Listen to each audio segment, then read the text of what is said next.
Welcome back to another episode of Blind Boys Politics, and I'm Nicholas Rod.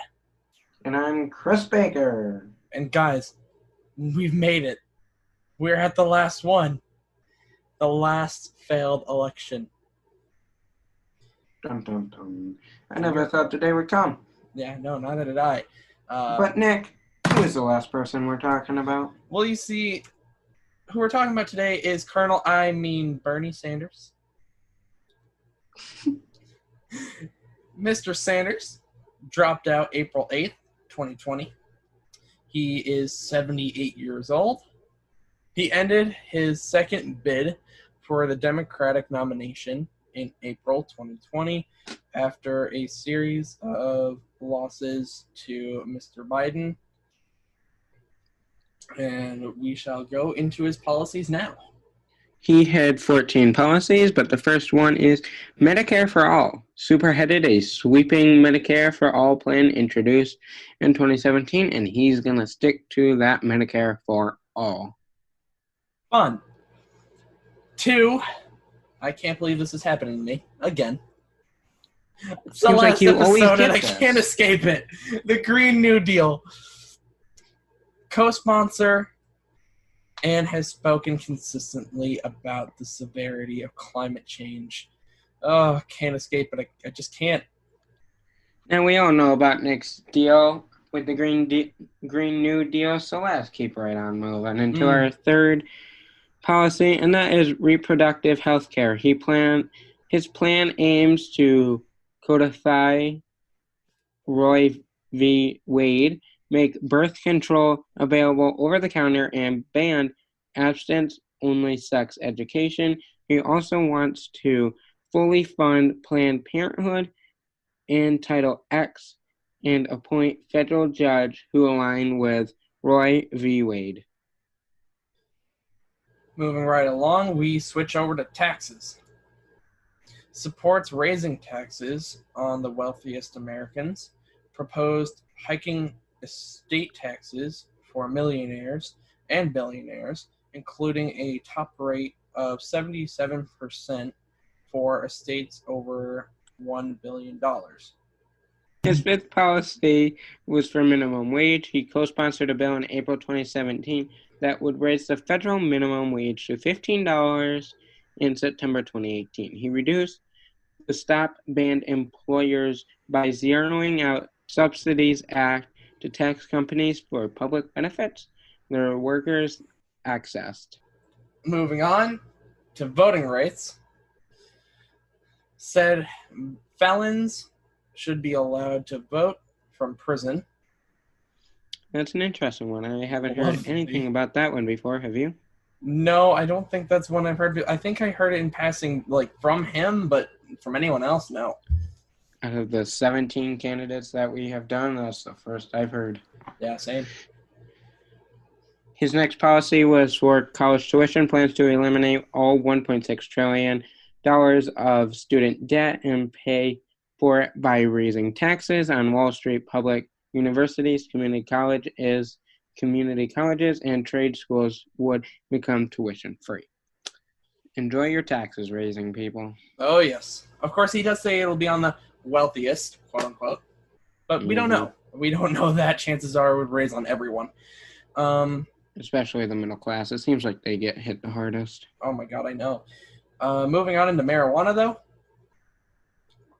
though. He co-sponsored Senator Cory Booker's Marijuana Justice Act to legalize marijuana federally. His next policy was agriculture, proposed helping relevant rural farming communities and breaking up big agriculture corporations. Going into criminal justice, he promises to end, quote, profiteering by corporations, reform police and prison systems, and end mass incarceration. He regrets voting for Joe Biden's 1994 crime bill. Well, that was over 20 years ago, so glad you regret it. Yeah. His next one, the 11th policy, was the Hong Kong violence, willing to sanction foreign officials involved in human rights abuses, including violence against demonstrators. That policy has to do with over in China. I'm not too sure why that would be his main priority for violence, but each to their own. I suppose the only thing I can really think of is possibly, building up a stronger foreign connection. A stronger connection with foreign nations and foreign peoples. And Nick, do you know who's going to pay for that to happen? The good old taxpayers. Of course, because what else is new? Moving into number 12, though, we have education. His K-12 plan focuses on the needs of students of color and low-income students.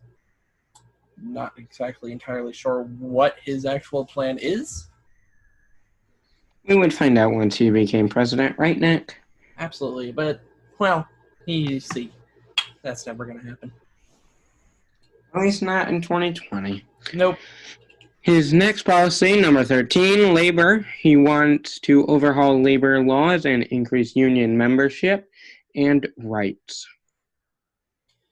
And finally, we go into number 14, broadband access. Expand access and break up large companies. And there you go. That is our very last failed election. As far as where he failed, obviously Sanders made it a pretty long way. He was battling with Joe Biden right till the end. But overall, it just doesn't seem like he has the best plans, the most effective plans, or the most detailed. Overall, he has a decent number of policies. It's not too many. It's not too little. But I personally, and I'm sure this would go, this would ring true from many people as well, a little more detail, a little more information about how he was going to pull these different things off. He was a supporter of the Green New Deal. You know my thoughts on that. The money that it would cost would be absolutely impossible. Marijuana has become a popular topic, and of course he supports the legalization of it, like a lot of other candidates have.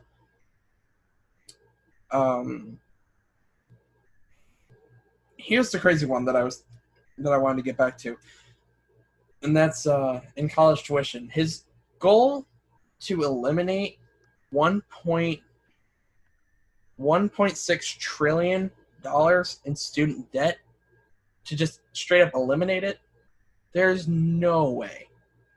There's no way without insane tax raises he could pull this off. And he says that that these taxes would be put on, the wealthy people, people on Wall Street. Crap. But we know as a country that when lines like that are spoken, you can almost guarantee the existence of raised taxes on everyone, especially middle class. Middle class tends to get hit the hardest, and that's what would happen. But $1.6 trillion, he wouldn't be able to do that in just 1 year. That would probably, everyone's taxes would go up an enormous amount. It's terrifying, the money spending that he would be doing if he had made it into office. I think people realize just a little bit about how outrageous some of his ideas were, especially in the money spending category. And I think that is where he pretty much failed. I agree 100% with you, Nick, but moving on and upwards, next Tuesday is the big election day, November 3rd. So make sure everyone that is 18 years and older and a U.S. citizen, make sure you go out and vote. Your vote does matter. It could change. One vote can change anything, really. So if you want a change in the current president, or if you like the current president and he wants him to stay, make sure you go out and vote. Yep, whether you want a new president or keep our current one, just put your vote in. I know people think that it's pointless, that your vote means nothing, especially with the existence of the Electoral College. But don't fall into that complete sense of hopelessness. You do have a voice. The vote does go for something, especially if each person has that mentality of my vote matters. Go out, go vote. Remember, a democracy only works if people take part in it. Exactly. Step up, everyone, because it's time. It's time to step up, and it's time to vote. It's time to try and send our country in the best direction it possibly can. And that's it for us here. So if you want to keep up with us on Twitter or Instagram, the podcast you can find on both at Blind Boy Politic. For our personal social media, pretty much Twitter is the main place to find us. For myself, at blinding_aura. For Chris, it is at C_Baker002.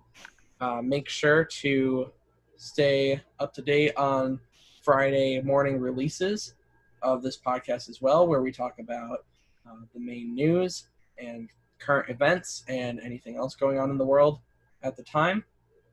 And we will see you soon, guys. Bye. See you soon.